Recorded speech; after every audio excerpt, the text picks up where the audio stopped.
உன்னில் இருக்கிற அசுசியமான காரியத்தை கர்த்தர் கண்டு விலகி கொண்டிருக்கிறார். அதே சிந்தனை, அதே எண்ணம், அதே காரியம், அதே தான். ஒரு மாற்றம் நம்முடைய வாழ்க்கையில் இல்லை.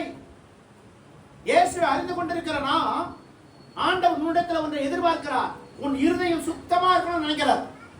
அதுல ஒரு கள்ளம் கபடம் இல்லாம இருக்கணும், பரிசுத்தமா இருக்கணும், தேவன் விரும்புகிற பாத்திரமா நீ இருக்கணுமா. உன்னை கொண்டு அவர் உபயோகப்படுத்த விரும்புகிறாரே.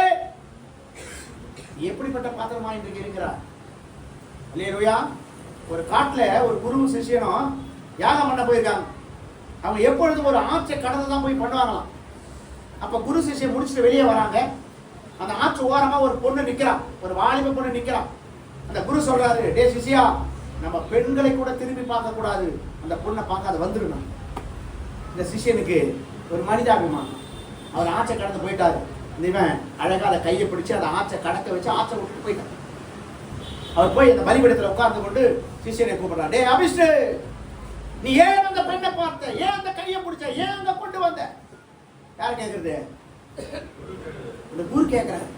அந்த குரு பதில் சொன்னானா, எப்ப ஆத்த கடந்தனோ அப்பவே அதை மறந்துட்டேன். நீ தான் எப்ப கையை பிடிச்ச, எப்ப கூட்டியாந்த, எப்ப நின்னுங்கிற உன் உள்ளத்துல தான் இருக்குது. அந்த அபிஷ்டு நீ ஒதுக்கு. அல்லேலூயா. எத்தனை பேர் அப்படித்தான் நான் உள்ளத்துல அப்படித்தான் வாஞ்சிட்டு கொண்டு இருக்கிறது. உன்னில் இருக்கிற அசுசியமான காரியத்தை கண்டு கர்த்தர் விலகி கொண்டு இருக்கிறார்.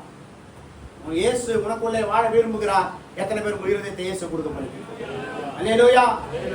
சொல்லுங்க, இந்த இருதயத்தை இயேசுக்காக நான் ஒப்புக் கொடுப்பேன். ஒரு உடன்படிக்கை நீங்க பண்ணணும்.